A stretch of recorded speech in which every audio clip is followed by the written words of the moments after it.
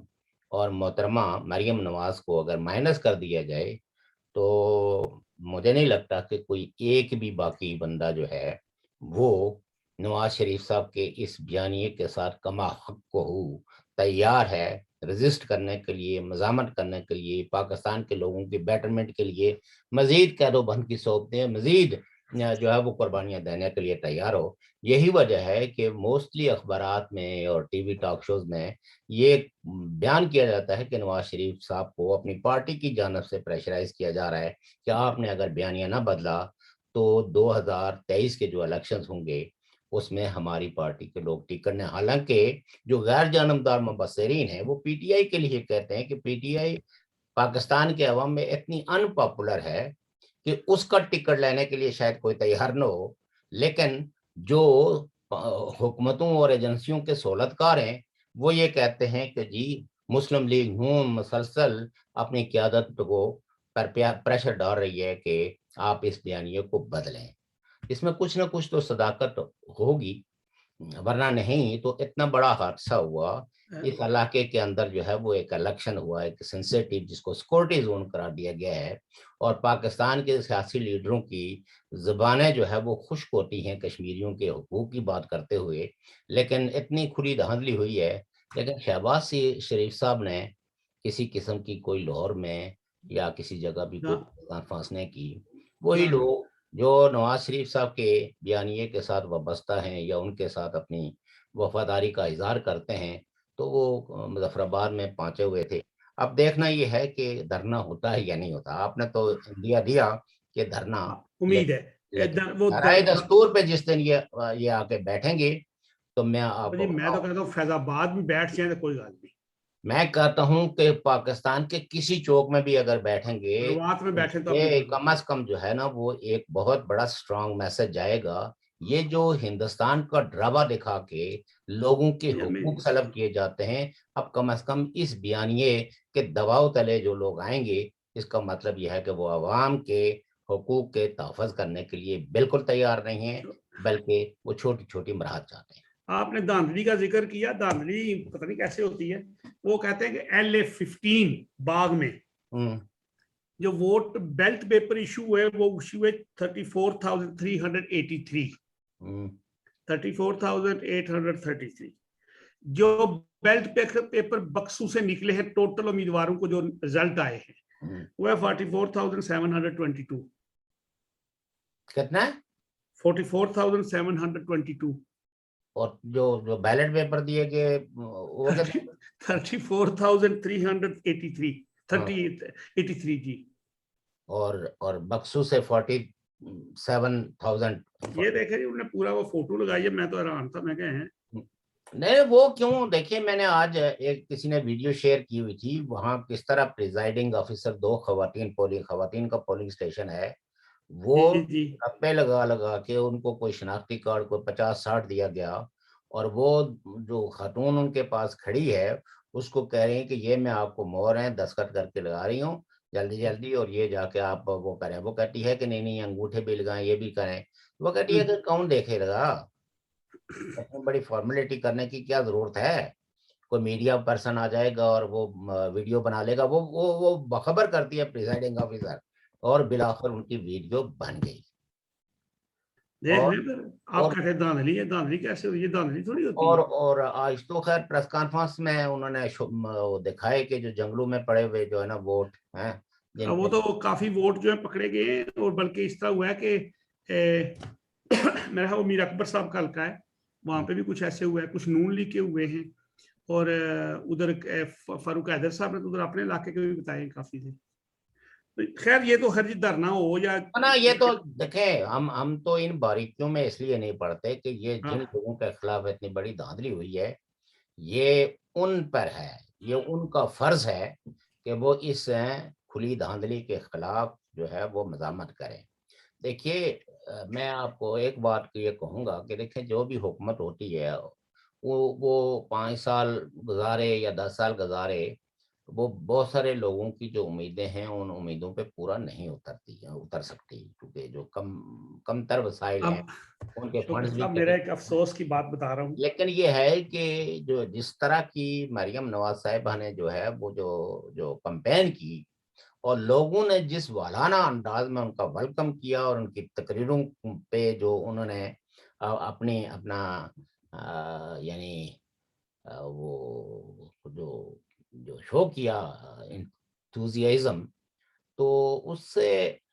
یعنی آپ کہہ سکتے ہیں کہ یہ جو 5 لاکھ ووٹ ہیں، یہ کوئی مسلم لیگ نون آزاد کشمیر کی کارکردگی کا ووٹ نہیں ہے، یہ وہ بیانیہ ہے جس بیانیہ کو محترمہ مریم نواز صاحبہ نے وہاں بیان کیا، جس میں تشخص کی بات کی، کشمیریت کی بات کی، ان کی آزادی کی بات کی، ان کی خود مختاری کی بات کی، ان کے حقوق کے تحفظ کی بات کی، تو لوگوں کو ایک ہوپ ہوئی کہ شاید، لیکن ان کی لوگوں نے جس بڑے پیمانے پہ پارٹیسپیٹ کیا، اس پارٹیسپیشنز کو انہوں نے نہیں ایکسیپٹ کیا، اور پیغام یہ بھیجا کہ آپ یہاں کچھ بھی کر لیں، چاہے پورے آزاد کشمیر کو اکٹھا بھی کر لیں، ان کا ووٹ بھی آپ کے حق میں ہو، لیکن نتائج ہم وہی لیں گے۔ اور آج کسی نے لکھا تھا کہ پاکستان کی آرمی کو شاباش دی تھی کسی نے کہ دوسروں کے ساتھ ہیں آپ نے تو ہر جنگ ہاری، لیکن الیکشن میں اور اپنے عوام کے خلاف آپ نے ہر جنگ جیتی۔ اس نے کہا مبارک ہو کہ آپ وہ تمام جنگیں آپ نے جیتی ہیں جو اپنے عوام کے خلاف تھی، وہ تمام جنگیں آپ نے ہاری ہیں جو مخالفوں کے ساتھ، یعنی جو دوسرے ملکوں کے دشمن ہیں۔ تو اینی ہو، یہ تو ہے صورتحال، اور لیکن آپ شوکت صاحب دیکھیں ایک تو اور بات ہے. ان لوگوں کو اب جائے جو ہے نا وہ جا کے، یعنی یہ کوئی ماں کوئی باپ وہ پیسوں کے عوض اپنے بچے کے خون کو نہیں بیچ سکتا، لیکن لیکن خبر یہی آئی ہے. جس وقت آپ کو تھریٹ کی جائے کہ ایک تو مر گیا دوسرے کو بھی ہم مار دیں گے، تو اس وقت جو ہے وہ ماں باپ کمپرومائز پہ تیار ہوتے ہیں۔ شوکت صاحب 2 خبریں اور چھوٹی چھوٹی، یہ بھی بات کر دیں آپ سے. جی جی جی ایک تو جہانگیر ترین صاحب کا رائٹ ہینڈ وہ ایم پی اے تھا نذیر چوہان، جی اس کو آج پولیس نے گرفتار کر دیا لاہور میں. اس پہ الزام ہے کہ اس نے اپنا جناب محترم، وہ کیا نام ہے جی، محتسب جو احتساب بیورو کے بڑے وزیر مشیر ہیں، وہ شہزاد اکبر، شہزاد اکبر، ان کی زندگی کو خطرے میں ڈالا تھا. ہاں وہ انہوں نے کہا تھا ان کے بارے میں کچھ ہے، لیکن تو سوال یہ ایک پیدا اور بات بھی عرض کر دوں ساتھ ہی، پھر آپ خود ہی دونوں پہ بات کریں گے. آج سعودی وزیر خارجہ بھی تشریف لائے ہیں پاکستان میں، شہزادہ بھی آئے ہیں. وہ پتہ نہیں کس موضوع پہ آئے ہیں، اللہ جانے. کچھ کہہ رہے ہیں جی وہ نواز شریف کے واسطے آئے، کچھ کہتے ہیں کچھ آئے، لیکن آئے ہیں وہ. بہرحال دیکھیے ایک بات اس پہ تو تقریباً پاکستان کے سارے ہی روشن ضمیر جو تجزیہ کار ہیں وہ اس بات پہ تو متفق ہیں کہ عمران خان صاحب کی حکومت کو اگر اور 4 سال بھی ملیں گے اور 5 سال بھی ملیں، یہ ڈیلیور کچھ نہیں کر سکتے، اور پاکستان کی معیشت، پاکستان کی اخلاقیات، پاکستان کی کلچر، یہ جس طرح انہوں نے اپنے اقدامات سے اس کا ڈکلائن کیا ہے، یہ دن بدن تباہی کی طرف ہی جائے گا۔ ظاہر ہے نواز شریف صاحب کی جو وائس ہے یقیناً وہ اپوزیشن پارٹی کے سب سے اپوزیشن پارٹی کے ہی نہیں بلکہ پاکستان کے اس وقت آپ یہ کہہ سکتے ہیں کہ ایسے رہنما ہیں جن کو لوگوں کی ایک بڑی حمایت حاصل ہے، اور لوگ ان کے ساتھ اظہار یکجہتی کرتے ہیں۔ یہ جو مریم نواز صاحبہ کے جلسوں میں اتنا بڑا کراؤڈ جاتا ہے، تو اس میں ایک فیکٹر جو ہے وہ ہے کہ ان کو یہ یقین ہے کہ ہاں یہی وہ رہنما ہیں جو نواز شریف کے احساسات، جذبات، امنگوں اور ان کی آدرشوں کی نمائندگی کرتی ہے، تو اس لیے لوگ جاتے ہیں۔ ایسی بات نہیں ہے کہ کوئی کسی آدمی کے میں کوئی ایسی مقناطیسیت ہوتی ہے کہ وہ کھینچ لیتے ہیں، اس کے درست بیانیے کی وجہ سے، تو یقیناً۔ اور پھر یہ ہے کہ پاکستان دیکھیں جو اس وقت گرد و نواح کی جو صورتحال ہے، افغانستان کی صورتحال ہے، پاکستان کے اڑوس پڑوس میں ایک طرح کی ایک ایسی کیفیت ہے جس کے اثرات پاکستان پہ منفی تو بہت زیادہ پڑیں گے. اس سے پاکستان کی معیشت اور دگرگوں ہوگی. اور یہ جو جس کو کہتے ہیں کہ جو چلاکیاں ماضی میں ہوتی رہی ہیں وہ چلاکیاں شاید اب چل نہ پائیں. اور آپ دیکھیں کہ امریکہ تو وڈرا ہو گیا ہے لیکن پھر بھی ہیلمٹ میں انہوں نے جو ہے وہ ایئر اٹیک کیا ہے. لیکن وہ دوسرے بھی چھوڑ ہی نہیں رہے, ان کو تو کیا کریں گی. وہ طالبان بھی تو بالکل ہی وہ بے لگام ہو گئے نا, یک لخت. اور دیکھیں یہ اب طالبان کے نام سے بے شمار ویسٹڈ گروپس ہیں, اور طالبان کی بعض دفعہ دیکھیں میں وہ ایک کئی لیڈرز ہیں جو شاید طالبان کے جو سو کال طالبان ہیں,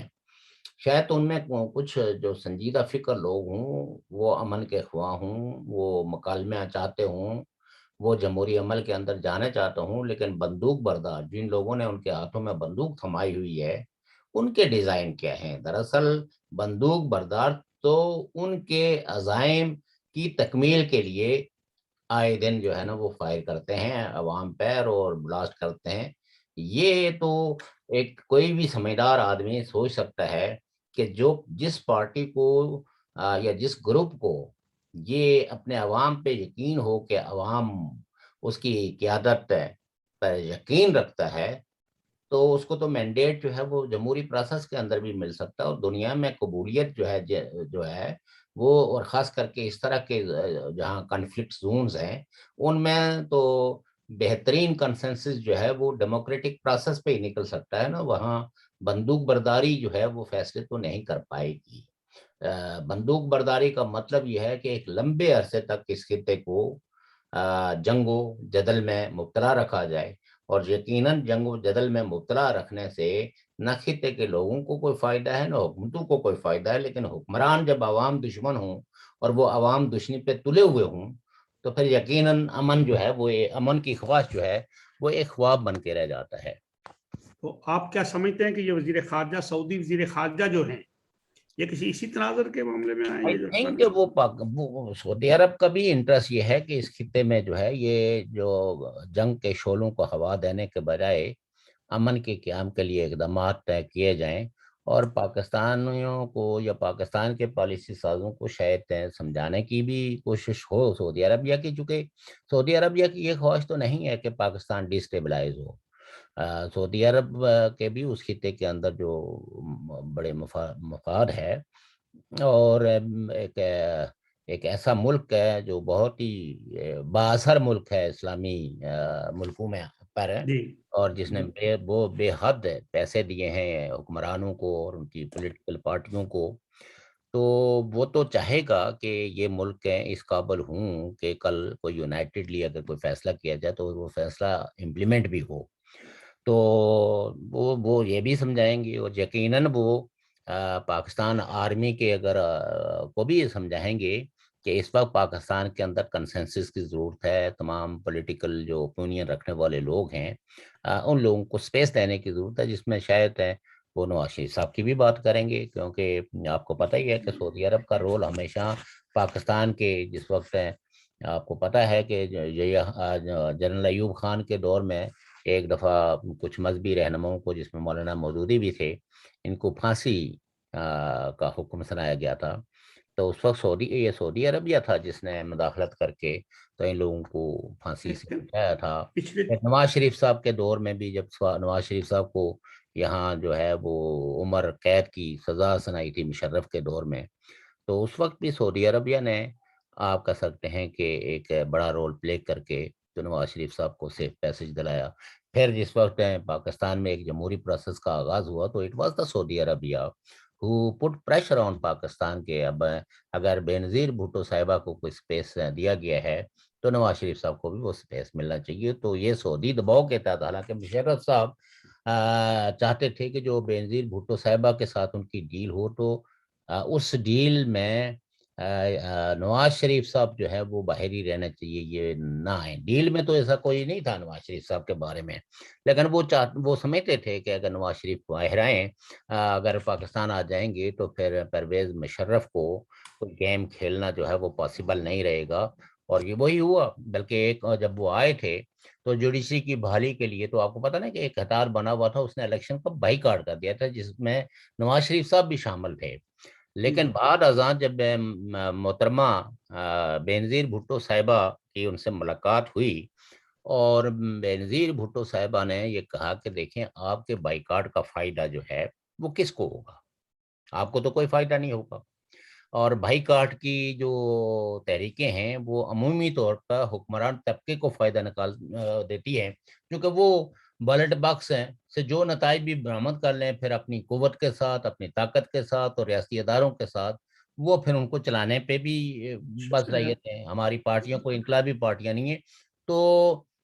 ورنہ ان کا تو مشرف صاحب کا تو خواب یہ تھا کہ مسلم لیگ کاف اور پیپلز پارٹی ان کی ملا کے تو حکومت بنائی جائے گی، اور اس میں وہ خود صدر رہیں گے، اور پیپلز پارٹی کو پرائم منسٹرشپ، اور وہ پرائم منسٹرشپ کے لیے بھی انہوں نے وہ جو اپنے تھے پیپلز پارٹی کے اس وقت پیٹریاٹ کے صدر امین فہیم صاحب جو ہے وہ انہوں نے ان کا خیال یہ تھا کہ وہ پرائم منسٹر ہو جائیں۔ تو لیکن جب نواز شریف صاحب چلے گئے تو اس کے بعد تو انہوں نے دیکھا کہ اگر جو پیپلز پارٹی اور نون لیگ کی جس طرح کی کولیشن ہے، جس طرح کی انڈرسٹینڈنگ ہے، اور میثاق جمہوریت کے حوالے سے جو ان کا اسپرٹ ہے، تو اس کی موجودگی میں تو پھر نہیں اقتدار کو طول دی سکتے، تو الٹیمیٹلی ان کو پھر ایلیمنیٹ کر دیا گیا۔ بینظیر بھٹو صاحبہ جو ہے وہ جرنلزم کی سیاسی اقتدار کی ہوس کا نشانہ بنی، اور پاکستان کو ناقابل تلافی نقصان ہوا۔ ایک ایسی مقتدر لیڈر جس میں بہت بڑی سیاسی سوجھ بوجھ تھی، اور بہت پڑھی لکھی تھی، اور عالمی امور پہ ان کی بڑی گہری نظر تھی، تو ان کو ایلیمنیٹ کرنا یہ تو کسی اعتبار سے بھی پاکستان کا فائدہ نہیں تھا۔ لیکن جنرل کہاں اس طرح کی بات سوچتے ہیں۔ شوکر صاحب ہمارا ٹائم ابھی ختم ہو گیا ہے، تو ناظرین سامعین ہمارا وقت ختم ہوا جا رہا ہے، تو کل پھر انشاءاللہ شوکر صاحب سے ملیں گے۔ اس سے پہلے ایک عرض کر دوں، کہتے ہیں کہ عجیب رسم ہے چارہ گروں کی محفل میں، لگا کے زخم نمک سے مساج کرتے ہیں، اور بنے ہی اہل ہوس مدعی بھی اور منصف بھی، کسے وکیل کریں کس سے منصفی چاہیں۔ ہماری قوم کا یہ ہے کہ ہمارے جو وکیل، مدعی، منصف سب ایک ہی، وہ آل ان ون ہوتا ہے، اور وہ ہمیں کیا کرتے ہیں کہ کبھی کوئی زخم اچھا سا دے بھی دیا، اور زخم کے بعد پھر یہ بھی کہتے ہیں کہ ہم اس کا مداوع کس طرح کریں گے، نمک ڈال کے۔ تو میں آپ سے اجازت چاہتا ہوں، اور کل پھر انشاءاللہ ہم شوکر صاحب کے ساتھ ملیں گے، اور پھر اسی موضوع کو ہم دوبارہ تسلسل سے جاری رکھیں گے۔ آپ سب کا اللہ نگہباں، اللہ حافظ۔ شوکر صاحب خدا حافظ۔